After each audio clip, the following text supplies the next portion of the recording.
Hello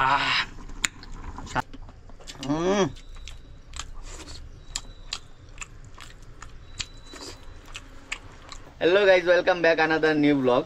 तो बहुत बছর হয়ে গেছে ফরাস দিয়া আর মাছ দিয়া খাইছি না। আগে মাইয়ে বানাইতা ওরকম মজা লাগতো দেখতে আর খাইতে। তো ভাবলাম বাড়ির থেকে ফোন করে মাইরে কইছি ফরাস বেশি দেওয়ার লাগে। তো মাইয়ে ফরাস বেশি দিছেন ফাটাইয়া। আর আমি আনছিলাম কালকে মাছ।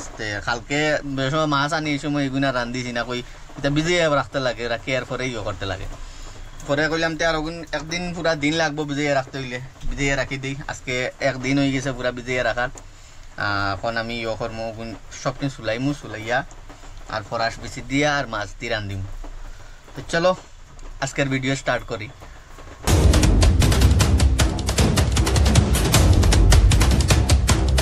তো গাইস ফাইনালি শেষ বেশি চুলানি। বহু সময় লাগছে, প্রায় 20-25 মিনিটও লাগান লাগি গেছে বেশি চুলাইতে চুলাইতে। তখন গুণ চাপড়া ফালাইয়া আর মশলা মশলা বানাইবো, বানাইয়া রেডি করবো। রেডি করিয়া তোমার তান্তে দেখাই কিলা রান্নাটা হয়। তবে বাড়িতে ফোন করবো, ফোন করিয়া একটু পরামর্শ লইমু কিলা বানাইতাম না বানাইতাম, তারপরে স্টার্ট করবো বানানি। তো গাইস এখন পেঁয়াজ খাটিয়া রেডি করিলাই। বাড়িত ফোন করছিলাম, ফোন করার বাদে মানে মার লগে মাতিছি। তাত বলে কাঁচামরিচ দিয়েও বানানি যায়, না দিয়েও বানানি যায়। কাঁচামরিচ দিয়ে বানাইলে কিলে হয়ে যায়। ওটার লাগি মশলা খালি পেঁয়াজ আর রসুন আদা আর বাকি তোমার পাউডার যেটা মশলা আছে পাউডার মশলা দিয়ে বানাই দিতাম।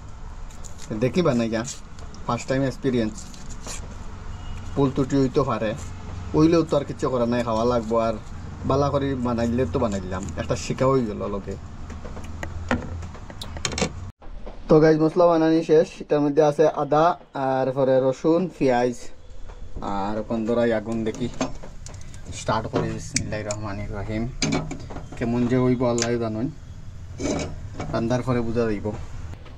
তো ওইটাই লগি সরষের তেল, অরিজিনাল শস্য তেল না, তবে ওটার মধ্যে সেন্ট আয় আর বাড়ি করে যে শস্য তেলের সেন্ট আয়। তো আমি ওখানে হিটা তেল খানি বাদ দিলেইছি। খাইতাম সফলা এক ট্রিপ, ওখান খাই এটা। তো এইটার মধ্যে ফেসিলিটি আছে। আমার হিগু আনলে মন করো অগু আনলে অগু আনা লাগে। আমি একটা ইউজ করি, একটা ইউজ করলে আমার কোনো সময় ফাওয়ার তলে জ্বললে ওটা দেওয়া যায়। বহুত খামর মাঝে খামায় শস্য তেল, তে রান্দার হয়ে যায় আর এইদিকেও আমার অন্য কাম হয়ে যায়। তার লাগে এখন ইউজ করি একটা।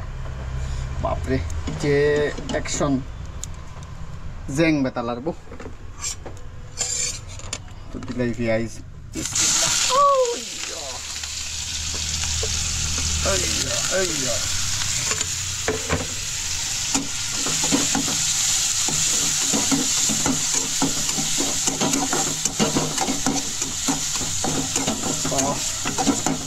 চকু কানা। তার মধ্যে টুক টুক মশলা দিলাই,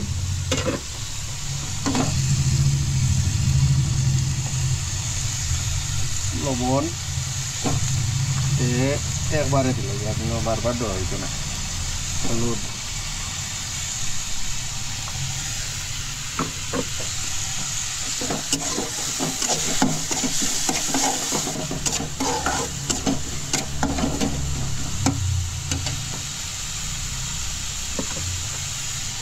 তোরা দিলাই মরচর গুঁড়া,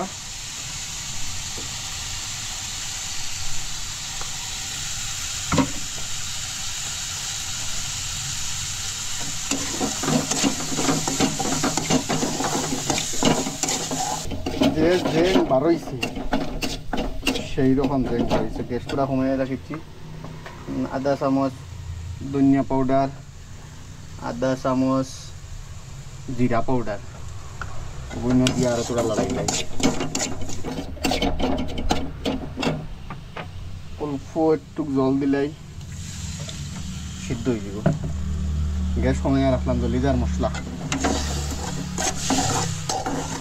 ওগুলো টুক শুকাই গেলে পরে ডালে দিম ফরাস বেশি। তো অবশ্য শুকাই গেছে তোরা তোরা দিলাই ফরাস বেশি।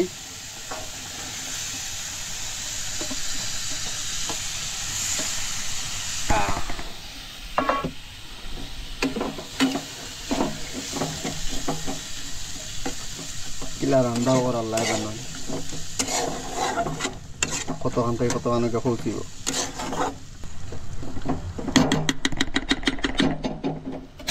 চূড়া পানি দিলেই তো গুঁড়িয়া রাখলে মুড়ো ধরে দিব বাস তখন উতরাইতে থাকুক 5-6 মিনিট 5-6 মিনিট রেস্ট করি তো গাইস 5 মিনিট হইব 5-10 মিনিট হইব মানে ইয়ে করছি ও বালা করে সিদ্ধ হওয়ার লাগে তা পানি দিয়ে দিলাম মোটামুটি সিদ্ধ হয়ে গেছে এ বাপরে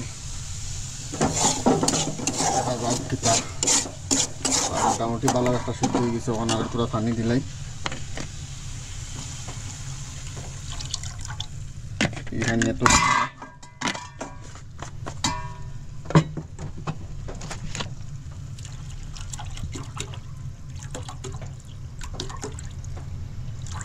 লড়াই পানি পুরাই ডেগ নাইতে নাই ডাইলাইট বানা হবে ওরা তো খালি পানি আর পানি অনগুণ আরো কত সময় উত্তরানির পরে ওরা সগুণ আরো ভাঙবো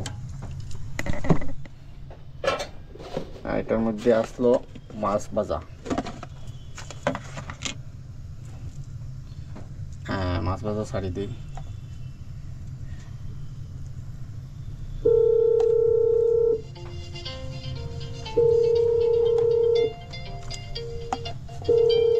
আমার ফোনও আই গেছে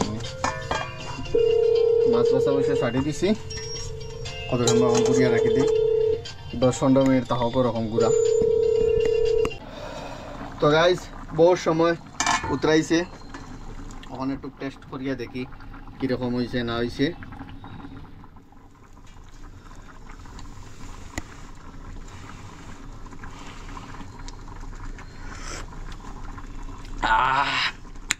স্বাদ হয়েছে খারাপ নাই মোটামুটি কিন্তু লবণে একটু টান টান লাগে আমার কাছে আল্লাহ জানো কি হয়েছে মাছের একটা সেন্ট আইছে আর এবার মজাদার সেন্ট একটা খুব ভালো লাগে কিন্তু তো হয়ে গেছে মোটামুটি আমরা কানি আর খাইয়ার টেস্ট করে ভাতের লগে খাইলে বুঝা যাইব কীরকম হয়েছে না হয়েছে যদি ভিডিও ভালো লাগে লাইক করো কমেন্ট করো আর আবার স্টার্ট করতে ভিডিও বানানি সাপোর্ট করিও সবাই তার লাগি বাই বাই তো গাইজ দেখি টেস্ট করিয়া কীরকম হয়েছে বিসমিল্লাহির রহমানির রহিম দুটো মুখও আমাইলাম ফুড়ি গেলো দেখি পরে আবার কিছু ফুড়ি গেলো একটু মোটামুটি একটা টেস্ট হয়েছে দেখা যাক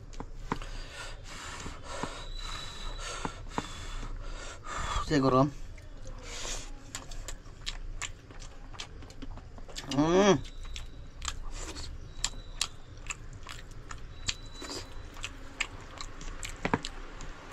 হয়েছে রে বো